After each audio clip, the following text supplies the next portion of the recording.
వాయిదా వేసేసాడే. మళ్ళీ 2 ఏళ్ల పాటు ఒక కనీసం ఎంతకాలం తర్వాత ఉంటాయో కూడా తెలియదే. ఓ పక్కన జనాలకి స్థానిక నాయకత్వాలు అవసరమే ఆ టైంలో. ఇది కరోనా అంటే తిండికి దగ్గర నుంచి ప్రతిదీ దగ్గర నుండి మానిటర్ చేసుకునేవాడు స్థానిక ప్రజాప్రతినిధి అయితే సాధ్యం అవుతుంది. కానీ ఆ వ్యవస్థనే బతకనీయకుండా చేశాడే. పోనీ ఆయనలో సిన్సియారిటీ ఉందనుకుంటే 2018లోనే అయిపోయింది కదా టర్ము. 2018లో ఎన్నికలు పెట్టాలిగా, ఎందుకు పెట్టలేదు? అన్ని ఓవరాల్ రాష్ట్రంలో ఒక్క ఎన్నిక కూడా పెట్టలే. కాకినాడది కోర్టు తీర్పు వల్ల పెట్టాడు అంతే కదా. అది తప్పించి ఇంకెందుకు పెట్టలేదు? కాకినాడది నడిపినాడు, మిగతాది నడపలేడా? అంటే అతనికి పూర్తి బంట్రోతుగా వ్యవహరించాడు, బానిసలాగా వ్యవహరించాడు. అట్లాగా వ్యవస్థలు నా చెప్పు చేతలో ఉండాలి. ఇప్పుడు వీళ్ళ దురదృష్టం ముఖేష్ కుమార్ మీనా ఉండటం. బీజేపీతో కనుక కొంచెం ముందు కనుక పొత్తు అయ్యి ఉండుంటే ఎలక్షన్ కమిషన్ అని మార్చి ఉండేవాళ్ళు ముందుగా.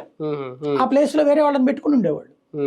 ఇందులో భారతీయ జనతా ఆంధ్రప్రదేశ్ భారతీయ జనతా పార్టీ ఇంటెన్షన్ కూడా ఏమన్నా ఉందా అధికారులను మార్చాలని? ఆమె బీజేపీ రాష్ట్ర నాయకత్వం పరంగా అయితే ఏం లేదు, లేదా బీజేపీ అట్లాంటివి చెయ్యాలనుకోవట్లేదు. ఒక పురంధేశ్వరి పర్సనల్ ఉంటుంది.